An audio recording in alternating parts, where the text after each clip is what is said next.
Puji Tuhan, di dalam Injil Yohanes pasal 14 ayatnya yang kedua dan ayatnya yang ketiga, di mana ayat-ayat ini menjelaskan bahwa rumah Bapa atau sorga itu adalah suatu tempat. Bukan sorga itu ada tapi tidak jelas. Tidak. Justru ayat-ayat ini menjelaskan bahwa keberadaan sorga itu adalah di suatu tempat. Sehingga dari dua ayat ini, kata tempat itu kita akan jumpai ada 5 kali ditulis untuk menyatakan bahwa sorga itu benar-benar adalah suatu tempat. Mari kita akan baca ayatnya yang kedua. Firman Tuhan berkata, di rumah Bapakku banyak tempat tinggal. Jika tidak demikian, tentu aku mengatakannya kepadamu. Sebab aku pergi ke situ untuk menyediakan tempat bagimu. Dan ayat 3. Dan apabila aku telah pergi ke situ dan telah menyediakan tempat bagimu, aku akan datang kembali dan membawa kamu ke tempatku, supaya di tempat di mana aku berada, kamu pun berada. Ini sangat jelas sekali. 5 kali kata penyebutan tempat itu.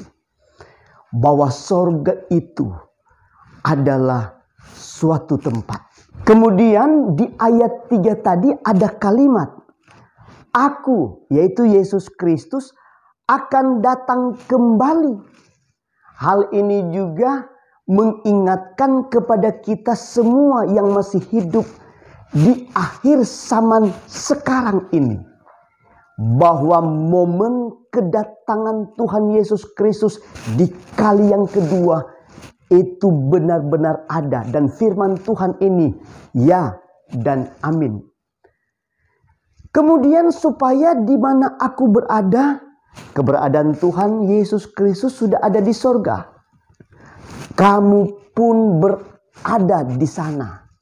Yaitu kita-kita yang hidup di dalam Tuhan.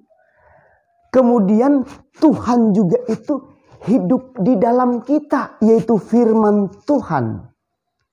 Dalam Lukas 10 ayat 20 berkata, bersukacitalah karena namamu ada terdaftar di sorga. Puji Tuhan, pastikan bahwa nama kita sudah terdaftar di sorga.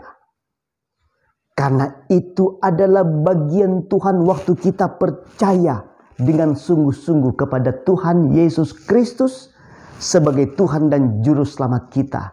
Dan bagian kita, mari kita kerjakanlah keselamatan yang cuma-cuma yang diberikan oleh Tuhan kepada kita. Dengan berjalan dalam dunia ini dan tunjukkan, beginilah model orang-orang yang sudah percaya. Bahwa cara hidup kita ada buah-buah roh. Cara hidup kita berjalan dalam tuntunannya Tuhan. Amin.